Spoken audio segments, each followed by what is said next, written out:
Welcome to the America First trade policy, a debate of sorts, a quiet debate, if you will, or at least a spirited discussion between Julian Arado of the University of Michigan and Tim Meyer of Duke University, both of the board of editors of the American Journal of International Law. Be sure to check out the October 2025 print issue of the American Journal of International Law, in which their essay, co-written also with Kathleen Clausen, is published.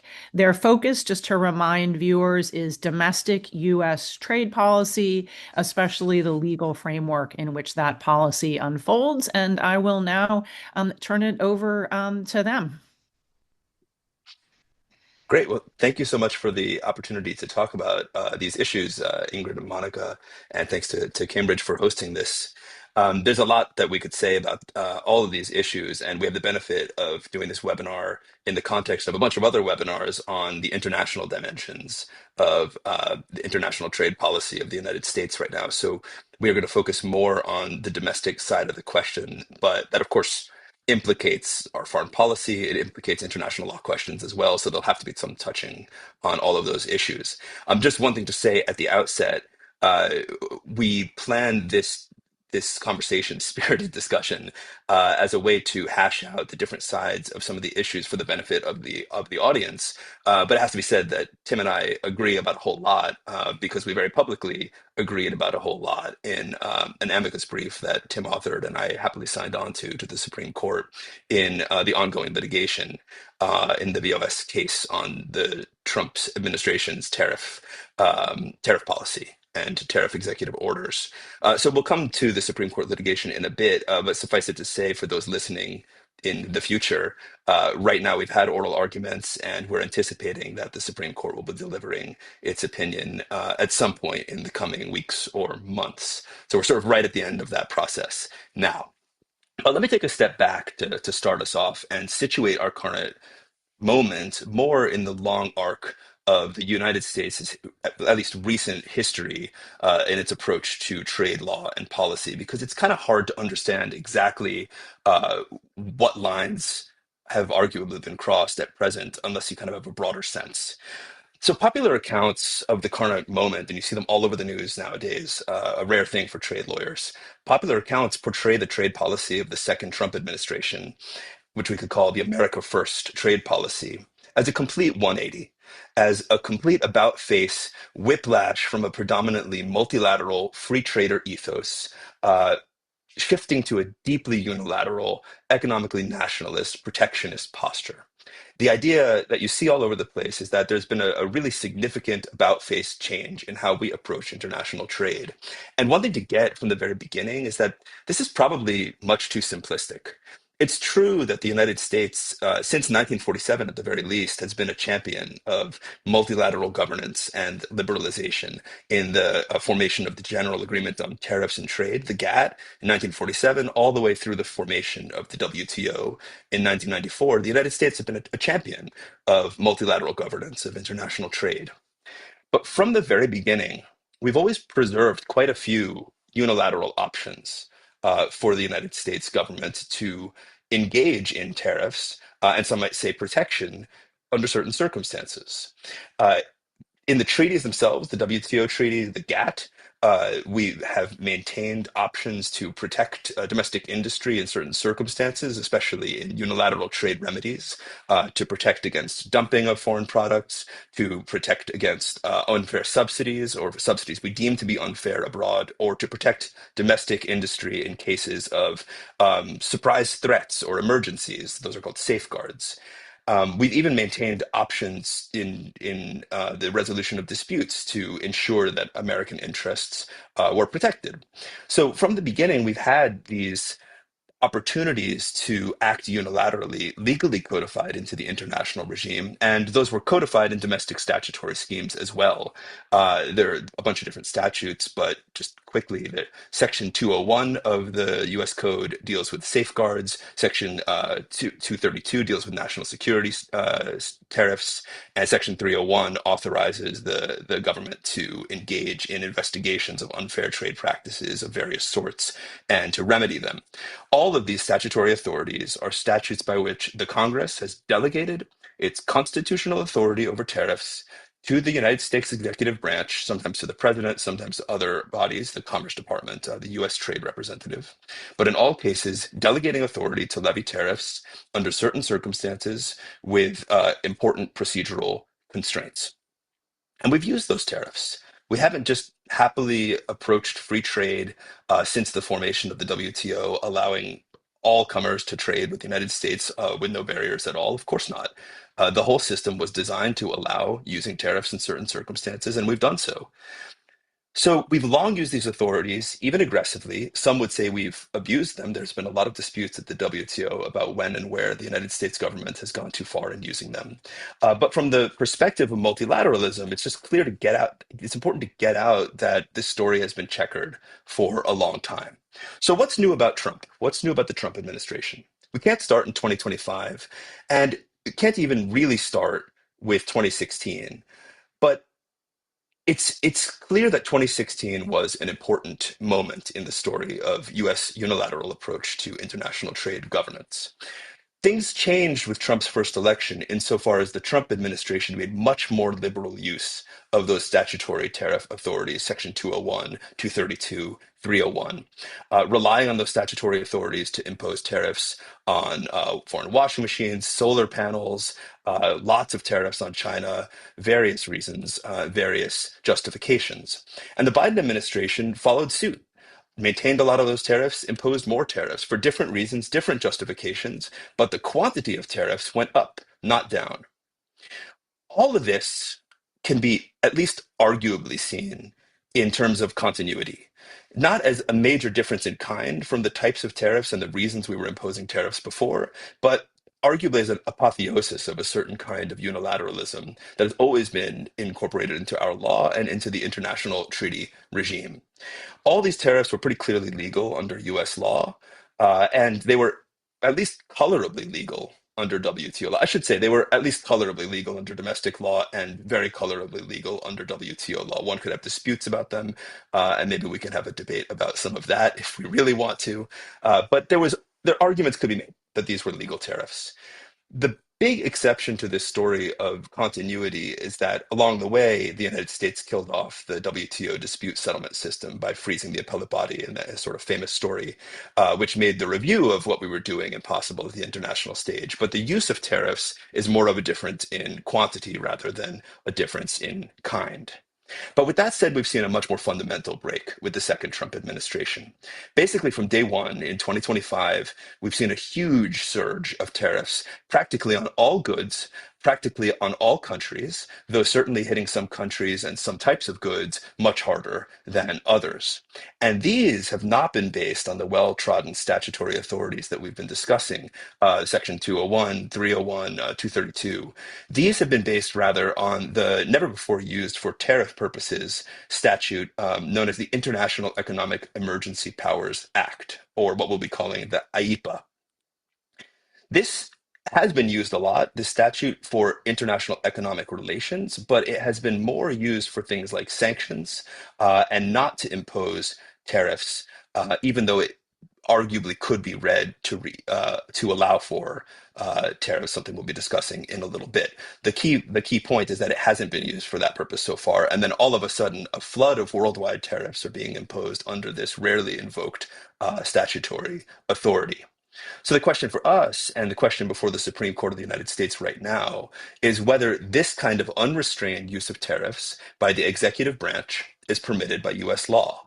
And it includes statutory question of whether the use of this particular statute bears this kind of weight, as well as constitutional questions about whether or not the Congress did or even could have delegated the executive branch that kind of authority to do its job of tariffing for it. So with that, I'm going to turn it over to Tim, who's going to talk a little bit about the statute, and then we can get into the different kinds of arguments one can make.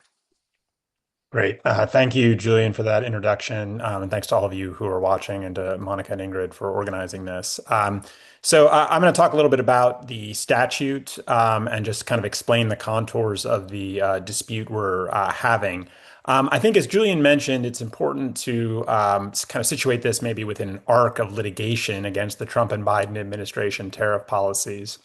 So, just very briefly, there were a number of legal challenges filed in the Court of International Trade, which is the specialized U.S. Court that Article 3 court that has jurisdiction over tariff matters that then were appealed to the Federal Circuit, which is the Court of Appeals that has jurisdiction over appeals from the Court of International Trade, over particularly the Section 232 tariffs and the Section 301 tariffs. And I think, and I would include myself in this group, many people thought that those claims that were filed during the first Trump administration and were litigated into the Biden administration should have been successful. And some of them were successful at the Court of International Trade.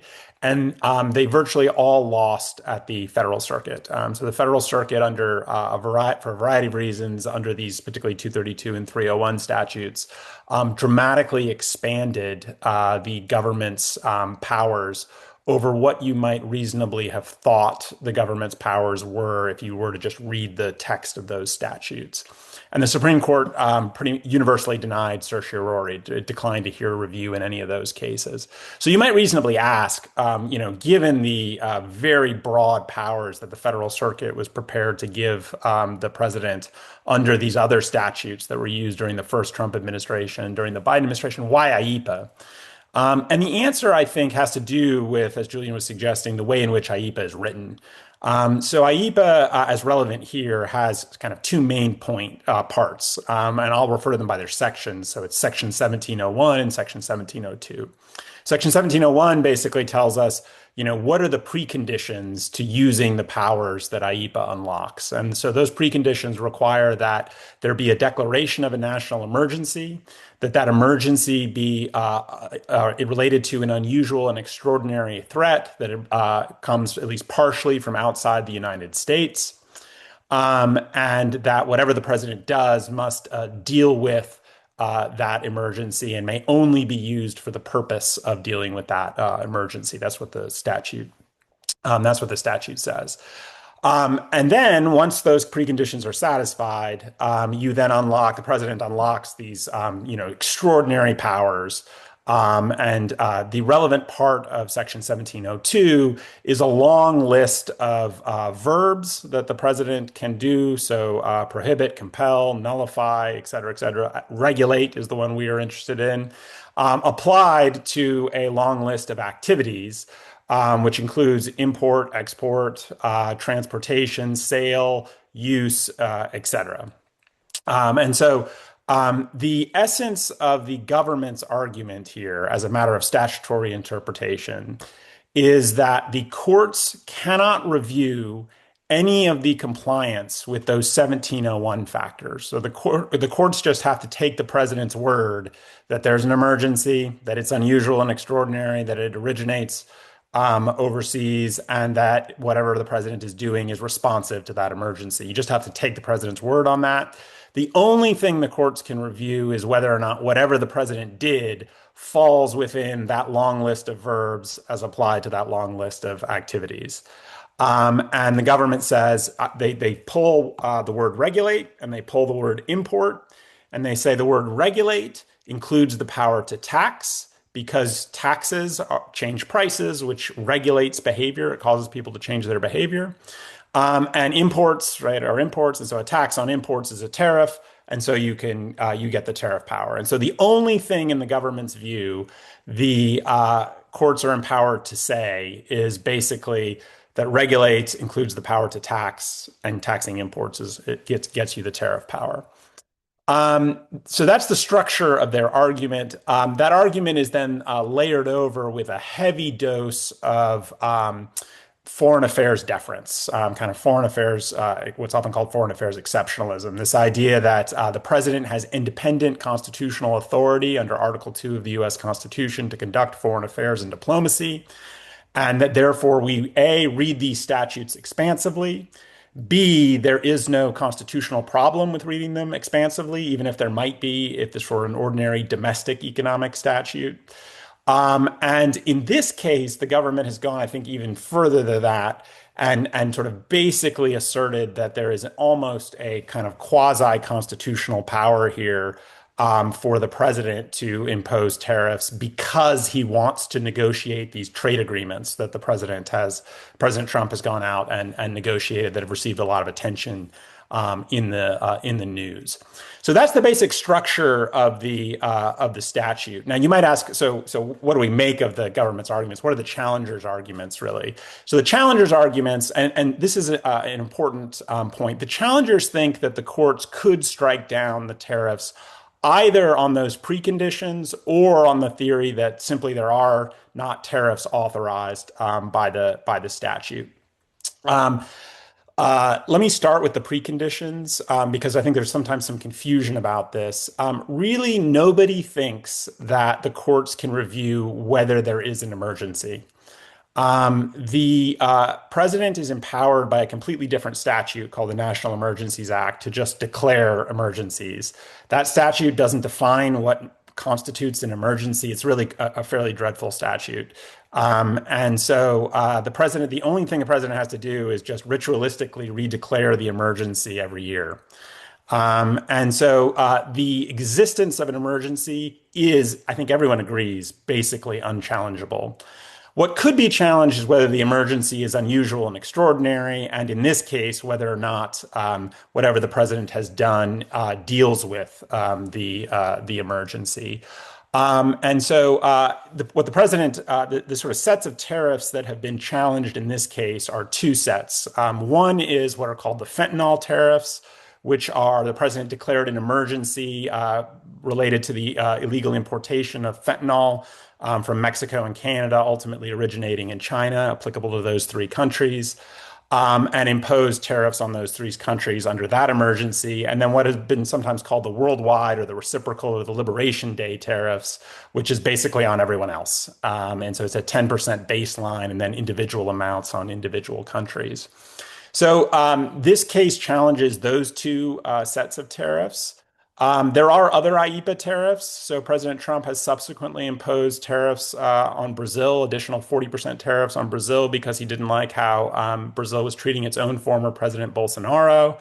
There have been tariffs on India related to trading oil with Russia that are based on the emergency that's been declared with respect to the war in Ukraine. But the only two sets of tariffs directly at issue in this case are the fentanyl and IEEPA tariffs. The Court of International Trade was prepared to say that the fentanyl tariffs do not actually respond to that they are problematic under those preconditions. That basically there's nothing about imposing tariffs on goods from Canada that stops smuggling of fentanyl across the Canadian border, and so that was a part of the basis for the lower court's determination. Many people have argued that the Liberation Day tariffs, the emergency there is a supposed trade deficit. It's not a supposed trade deficit. It is a trade deficit that the United States has had since the 1970s. And so you might think, and this is the objection, that something that has been around since the 1970s that has received an extraordinary amount of media attention and political attention is not unusual or extraordinary, as those terms are understood by most people.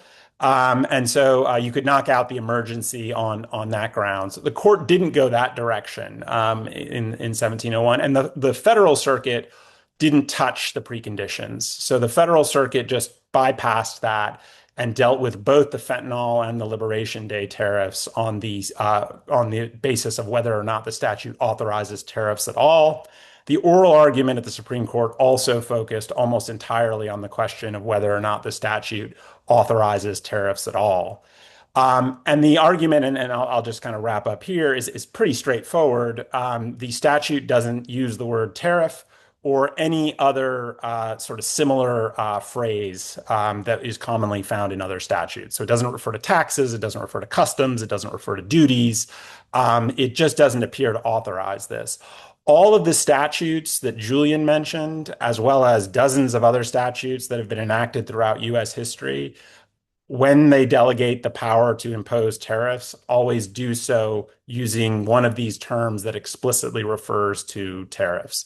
The government has not been able to cite a single instance in American history in which the government, in imposing a tariff, has asserted that a statute that didn't use one of those words provided the authority. And they have a single instance in which the government asserted in litigation only that a statute was could be read that way. Um, so there's really, in addition to just a textual problem, there's a kind of what we might think of as a structural problem. This just doesn't look like other tariff delegating statutes.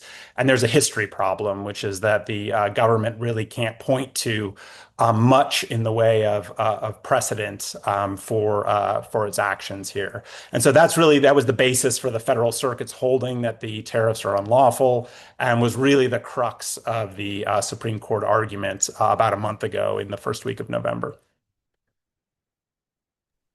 Great. Thank you so much to both of you for laying out the playing field so comprehensively. And I guess like my first question is, so now that you've laid out like the positions of both the administration and the challengers on the statutory interpretation question, how broadly to interpret IEEPA and whether to interpret it to apply to these tariffs, what do you think do you think that that the administration is offering a fair position on each of these, or a position within the realm of executive practice on each of these questions? The question of whether the executive branch has exclusive authority to resolve the preconditions, and whether the tariff, even if not consistent with other precedents, and even if not consistent with how these statutes have been applied, given the breadth of IEEPA on its face, whether it's a reasonable extension of IEEPA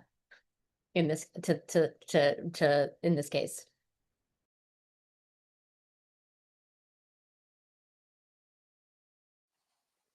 Yeah, maybe I'll take a crack at this. So I'm trying to decide which order of those to take them in. On the first, on the preconditions, I think the government is certainly at its strongest, right? There's no question that whether it's exclusive authority or heavy deference is due, the executive is going to have a lot of say in determining whether there's an emergency and what should be done about it, right? I mean, that's the function of the executive branch. You can't expect the Congress to handle those types of situations, certainly not in our system. Um, and the oddity of this is if you look at the dissenting judges in the Federal Circuit opinion, who are kind of, one might say, doing the government's job for them and making the government's arguments a little bit stronger. That's at least how I read it. The way that they put it is that it's a little different from what Tim said, because this is the dissenting judges. It's not the government's own argument. But what they said is, with the preconditions, these are serious preconditions. So the argument that there are all these other authorities that put conditions on tariffs and IEEPA has no conditions is not right, the dissenters say, because the IEEPA has these preconditions that are serious procedural constraints plus reporting requirements to Congress. And these procedural conditions require that the president actually go and declare an emergency. Query what kind of procedural constraint that is. And the president gets sole discretion to declare an emergency. But then the dissenters say it is an objective question that one can review whether or not the emergency presents an extraordinary or unusual threat. So at least one of those triggers, in their view, they had to make objective, because otherwise there could be no procedural constraints at all here. And that sounds kind of decent, especially when you look at the two types of tariffs that we're talking about. You might say the worldwide tariffs would fail that threat because a trade deficit is in no way unusual or extraordinary. It's unclear if it's even an emergency, but the president gets to decide that one. We can talk more about that if you want. But the fentanyl ones, you could sort of say, look, if we're being deferential to the government at all here, it's clear that communities have been ravaged by fentanyl. And if the government is making a determination that the pressure of tariffs will help other countries stop the flow of drugs or drug components and precursors into our borders, maybe some deference is due. And it is unusual enough that these types of things are coming into our country that we should at least defer to the government. Whether or not one buys into that fully, it's a useful device that the dissent is putting out there to draw this distinction. But where I kind of get off the train is that then in another part of the dissent says, and of course, in any such determination about the unusualness of the threat or extraordinariness of the threat will have to be made by the government in the first instance, and they are entitled to considerable deference in that determination. And so at a certain point, even if it's not sole executive authority to decide when AIPA can be deployed, on the dissent's view, these preconditions don't really seem to matter all that much. If you're going to get heavy, heavy national security style, international emergency style deference to the executive branch and all of these determinations, it's kind of hard to accept the view that these are serious limitations on the executive's ability to use AIPA for whatever tariffs that they want. Um, and then when it comes to the second part of the argument, do we credit the administration's view of these terms? There again, if I were to start by looking at the text in a vacuum, and you were to just ask me functionally, does the term regulate include the ability to use a fine to shape behavior? I would say, sure, in theory.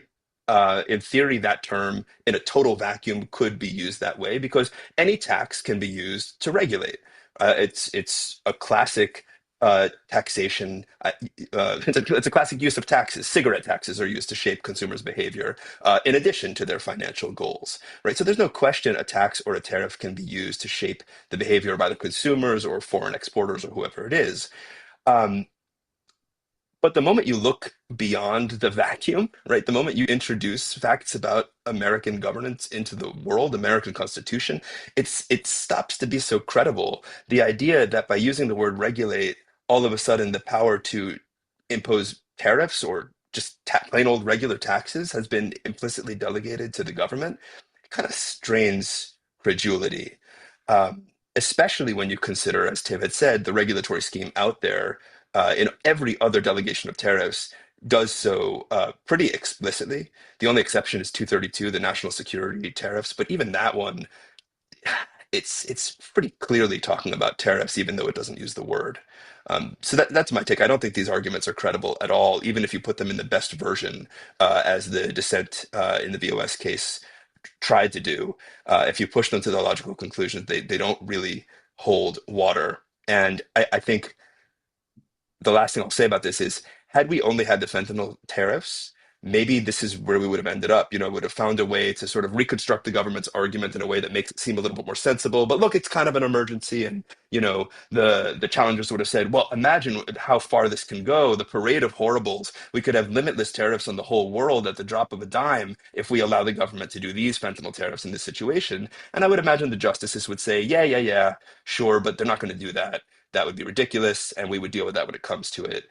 Um, what's making this case so serious and such a serious threat to the government's policy is that the government did a completely unsober reading of this statute and did deploy the most maximalist statutes we've seen an American administration impose in 70 something years across the whole world on every kind of good. And so once the challengers don't have to make the parade of horribles argument, I think the political economy of the case completely changes. I'm So really interested. I agree with much of what Julian said, and maybe I'll just amplify a couple of points. Just the first is that there's sort of a history of the evolution of this statute. So IEPA was enacted against the backdrop of a previous statute called the Trading with the Enemy Act, and those preconditions in 1701 that we've talked about were added as a limitation. Hmm. And so there's a pretty good argument that Congress intended them to be judicially reviewable. And the government really stumbled over this during the argument in the Court of International Trade because elsewhere in the statute, in a provision that's not directly relevant to this case, there's a provision that authorizes in-camera review of the government's evidence. And so pretty clearly Congress intended for there to be some judicial review of this statute. So I think the government, the 1701 preconditions are sort of an odd example of where almost certainly Congress did intend for there to be some judicial review, and yet for reasons of kind of foreign affairs deference and institutional constraints, I actually think the government's arguments as a functional matter are likely to implicitly persuade the court. I don't think the Supreme Court is likely to touch the 1701 determinations, even if they don't go so far as to actually hold that they are effectively uh, unreviewable. On this 1702, on does regulate include tax? I think it's just important to highlight the stakes of what the government is doing here and the burden it puts on the courts, which Julian has referred to. So the government has taken the maximalist position that it could have with respect to this statute. There were ways to both set this case up by leading with either the fentanyl tariffs. I think the easiest one actually would have been the India tariffs, where the emergency is the Ukraine war, Yep. a classic, foreign affairs problem that would have made this a stronger sort of rhetorical argument for the government. And there are readings of the statute that would have been more careful than the one the government did. And so Justice Gorsuch, during the oral argument, suggested this, which is instead of putting so much focus on the word regulate, maybe focus on some preambulatory language in the statute that refers to the means through which the government can do this by licenses, regulations, or otherwise. And the question was, doesn't that seem like a fairly broad delegation to the president to choose the means, potentially including tariffs? That really would have been probably a stronger argument for the government to have made. But because the government came in with this sort of, essentially we can kind of do whatever we want because we read the statute very broadly and there's Article 2 power and you kind of have to defer to us because it's foreign affairs. They didn't do their homework on thinking through these better arguments, which has meant that the courts have had to kind of do it for them. And so you've seen the dissenters do that at the federal circuit.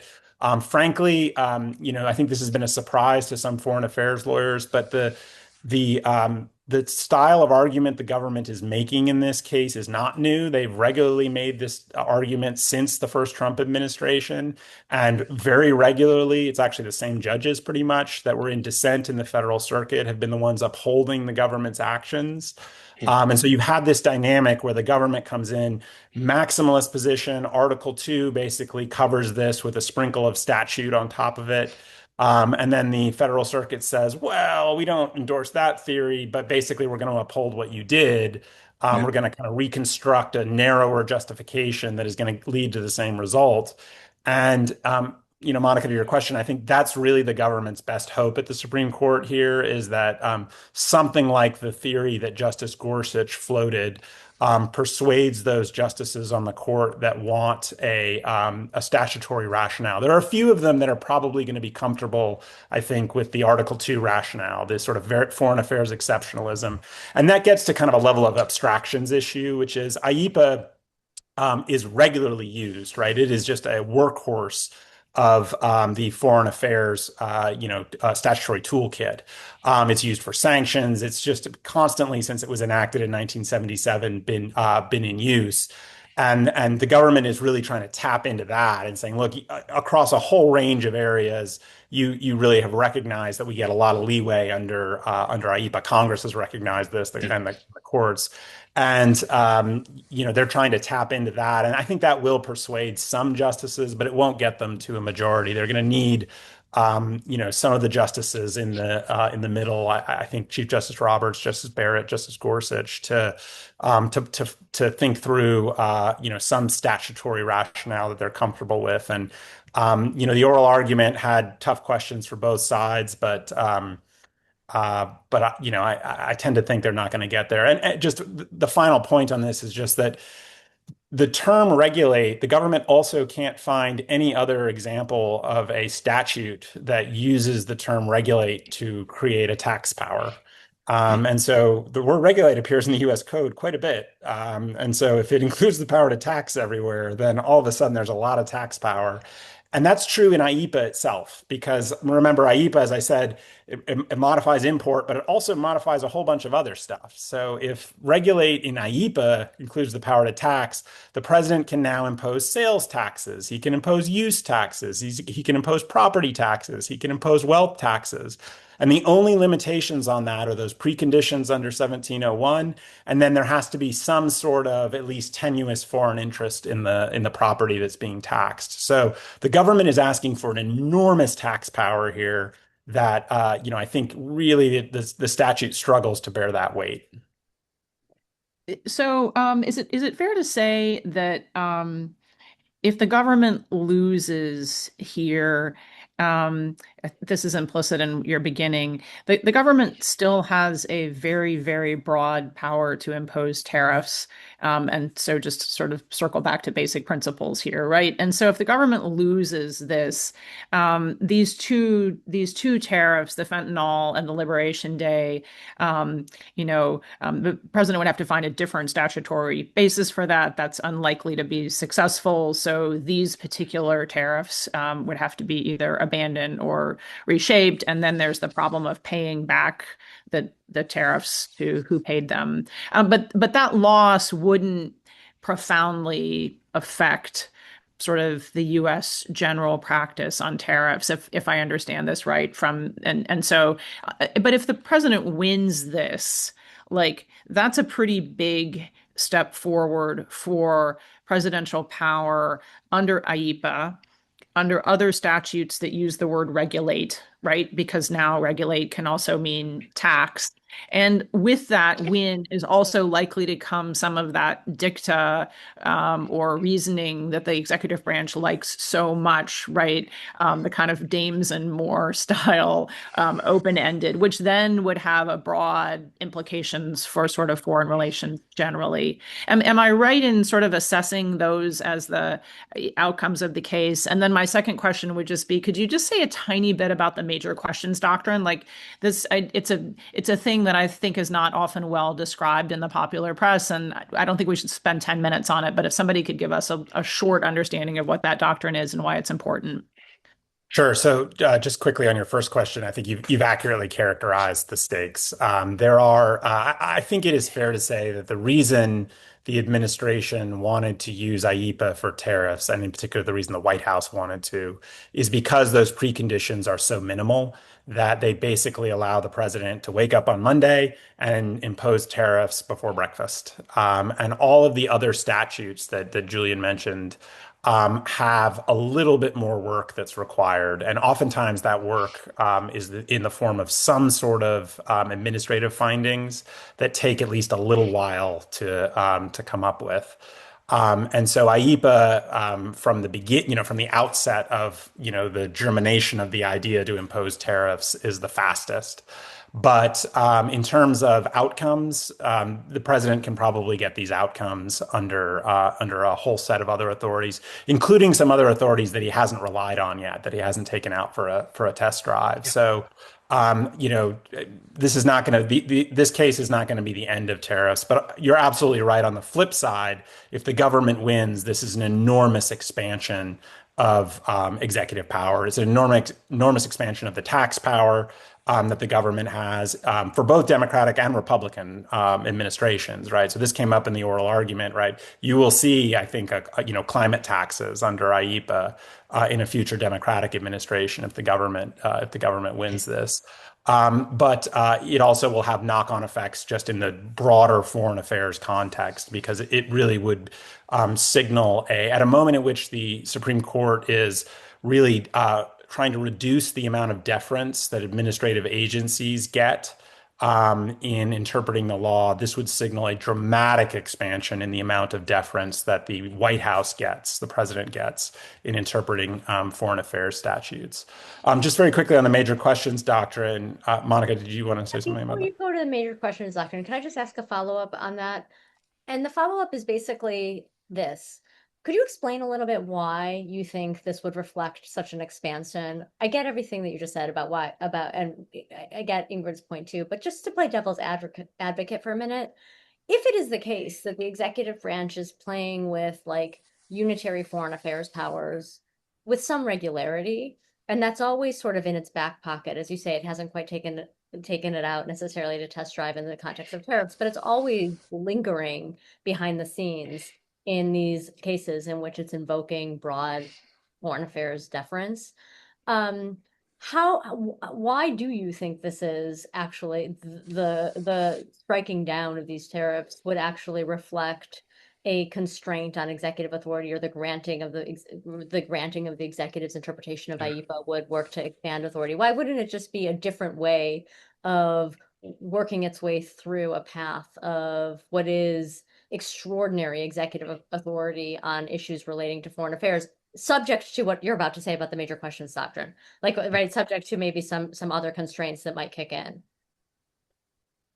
So maybe I'll answer this and then pass it to Julian for the major questions. So, I think there's 2 points to this. One is just that this is about taxes, and so the taxes have not been an area in which the administration has claimed this kind of foreign affairs power before. This is part of the struggle in the government's case, is that it doesn't have historical examples of this kind of thing, apart from one kind of contested example from the 1970s. When you start to unlock, the tax power has, right, a deeply seated political kind of valence, both historically in the United States and in contemporary times, that I think is different from a lot of the kinds of foreign affairs things that we foreign affairs lawyers worry about. It reflects also, I think, a dramatic change in the way, and this is the sort of more general point. It reflects a really significant expansion of the president's ability to use foreign affairs powers to regulate the domestic economy. Yeah. And so what we are seeing, I think, quite clearly, since, again, this is a long trend that's just accelerated under Trump and Biden, is that particularly as the Supreme Court has made it more difficult for administrative agencies to enact regulations, and as litigation has really tied up the regulatory state in a way that means presidents often can't, in a 4-year term, get through major regulatory initiatives. You're seeing administrations say, but I can do this if I do it somewhat indirectly through a foreign affairs statute, because if the president does it, it's not subject to the Administrative Procedure Act. It gets foreign affairs deference, right? There's lots of really, from the White House's point of view, strong benefits to doing things through foreign affairs delegations directly to the president. And this wouldn't be the start. A Supreme Court ruling for the government here wouldn't be the starter's pistol on a race to do that, but it would really invite the government to simply bypass, wherever possible, the ordinary domestic statutory frameworks that apply to the regulation of the economy, and simply use foreign affairs statutes to enact domestic regulations and taxes of various kinds. And Julian, you want to take the major questions? Sure, yeah, and I mean, I just want to clarify for everybody that this discussion we've just been having is directly related to the major questions doctrine issue. So, what often happens in discussions about doctrines like the major questions doctrine is that they're analyzed in sort of discrete doctrinal terms. It's a question of like, will they or won't they use it in this case? What are the limits? Where does this doctrine come from?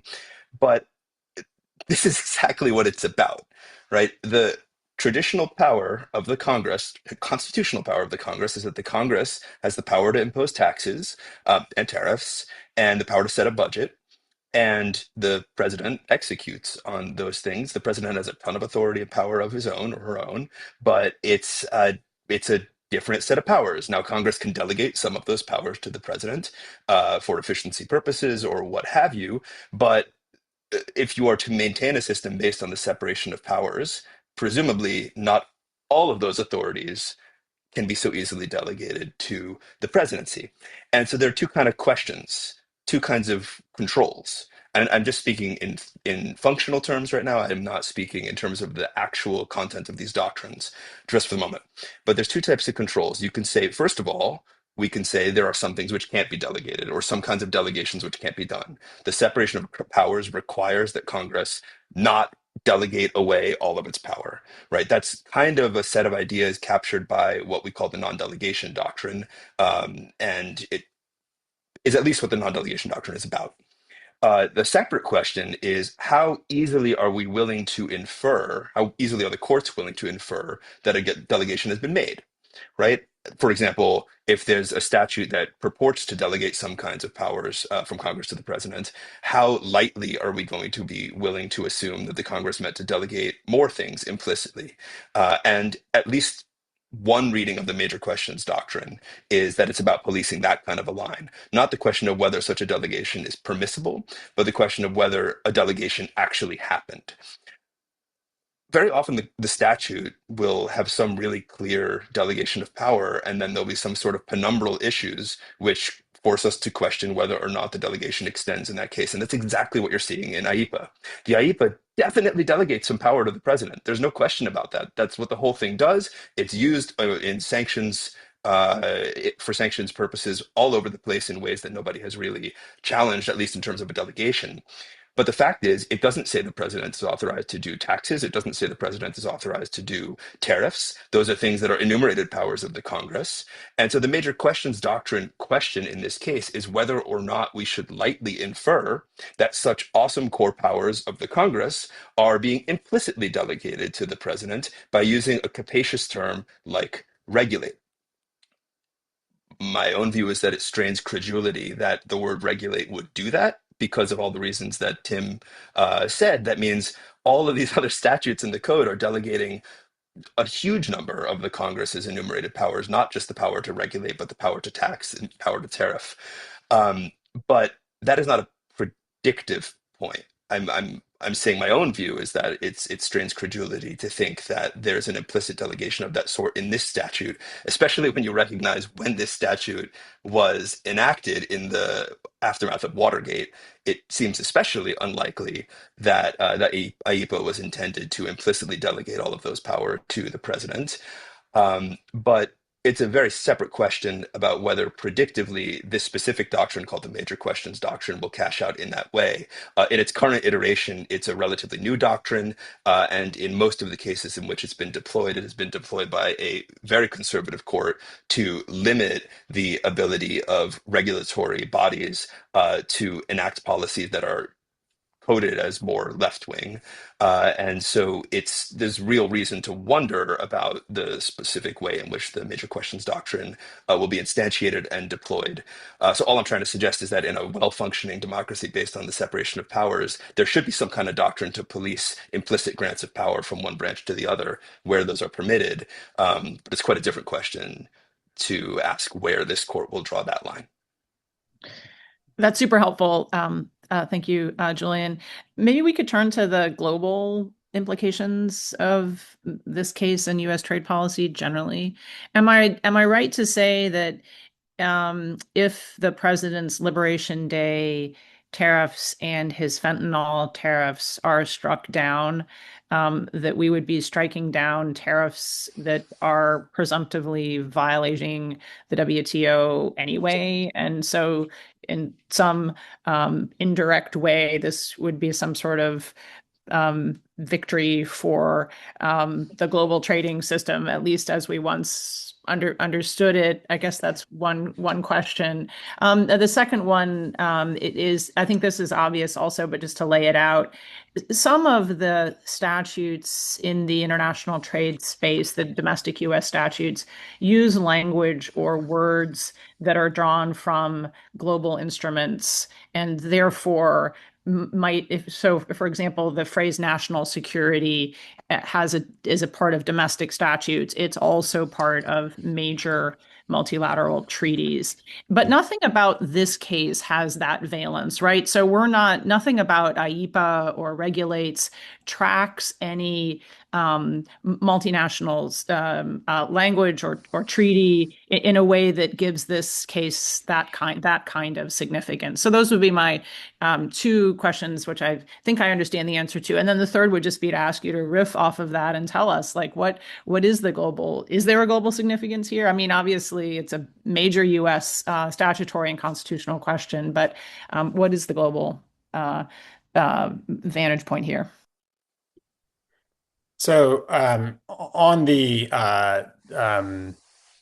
let me take the second question first because I think it's the most straightforward. So I think basically you're right.